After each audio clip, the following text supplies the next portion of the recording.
With me is Dr. Christina Lee, the Associate Professor in Viking Studies, who is also an expert on Anglo Saxon England. The Anglo Saxon Church has been the subject of intense study for centuries because of its great historical masterpiece, the Historia Ecclesiastica of Bede. It tends to become the story of churches, bishops, kings and battles. Can you fill us in on women in the Anglo-Saxon Church? Women play an essential role, particularly in the early Anglo-Saxon Church. We do know that when the mission is sent from Pope Gregory to the Anglo-Saxons, we have a Christian wife of a pagan king who is used almost, as a door in, to get access to the king and, to provide a background. And women would have been very important because if you convert women, then you also convert the children, So I think an emphasis was made to convert women. But what is important is that it also offered women a choice. Particularly high-ranking women did get a choice in the same way as they did get it in Rome. The idea that, you do not have to enter the eternal circle of marriage and remarriage if your husband died in a battle, you mentioned battles, or if your husband died before you, but that you actually could retire to a monastery. We have some amazing early medieval women, some amazingly intelligent women who converse with all kinds of important people, women who have poems written, about them. We do know that Radegunda on the continent is someone, Venantius Fortunatus, writes a praise poem about her. We do know it in Anglo-Saxon England.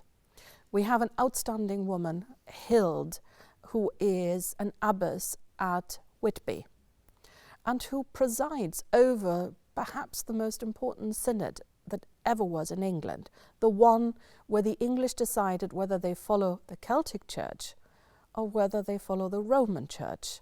It's a fundamental difference, and who, hosted this event. She presided over a double monastery. This is something that most people don't know, so there are monasteries where there was a house for women and a house for men, and she presided over both.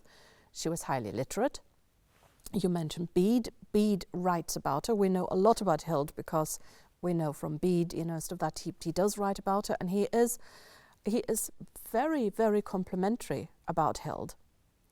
We also know that we have a number of women who chose the monastic life. They might have been married before.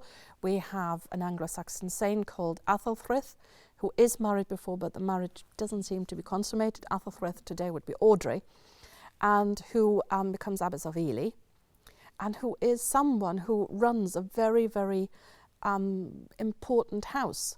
So for royal and ecclesiastical women, going into a nunnery would allow them to get an education, to gain influence, and that's not just influence in religious circles, it's influence in political circles. These women were often very actively involved in the affairs of their times.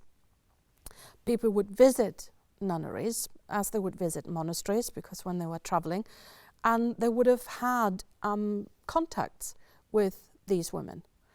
You have to imagine that one of the most complex poems in Latin, De Laude Virginitate, by Altam, is addressed to the nuns of Barking.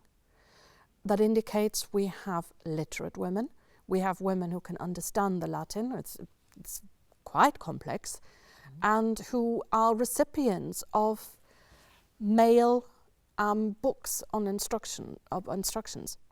It doesn't mean that the genders are equal, but they're far more equal than people today assume. People always have this idea of the very downtrodden medieval woman, and that's really not right. We have women who are players. We also have women who produce text. We know that women are literate because we have the correspondence of the missionary Boniface, who goes to the continent and who writes letters back. and says, well, can you make me a copy of this manuscript? I send you the, bits, that you need, because manuscripts were expensive. So we must have had workshops of women producing text. And that puts a new spin onto looking at Anglo-Saxon culture, which many people forget. When we look at manuscripts, we always think of the scribe as being male. We think of the illustrator being male. We think of authors being male. And yet, we also have women who are part of this literary culture and who may be producers, who may have even been authors, we don't know. We have at least 2 poems in the Anglo-Saxon canon that are told from a female perspective. And one of the interesting things about we today think of convents, nunneries, monasteries as people who get away from it all, but actually, in a society where unless you enter a monastery, you are almost condemned to marriage. Mm-hmm. The way we have to understand these is these are people who are actually taking control of their own life path. Absolutely. The role of women does change, so we do have, in the latter Anglo-Saxon period, we do not have such a rosy time, but we still, have very high-ranking women and very important queens who are, political players.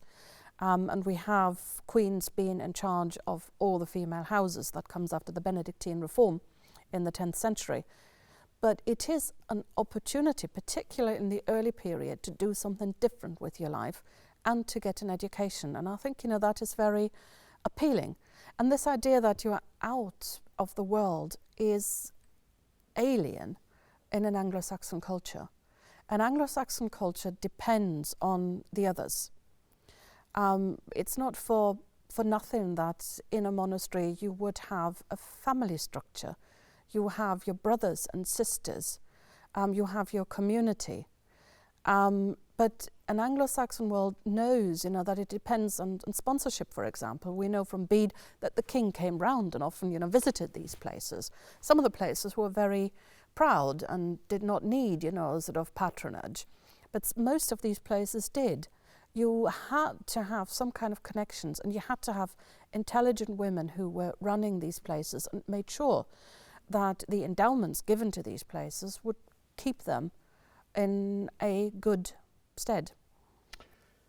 Christina, one of the tasks of the historian is to recover the hidden things of the past and the hidden histories. Thank you for revealing to us part of the hidden history of women in the Anglo-Saxon period. Thank you. Thank you.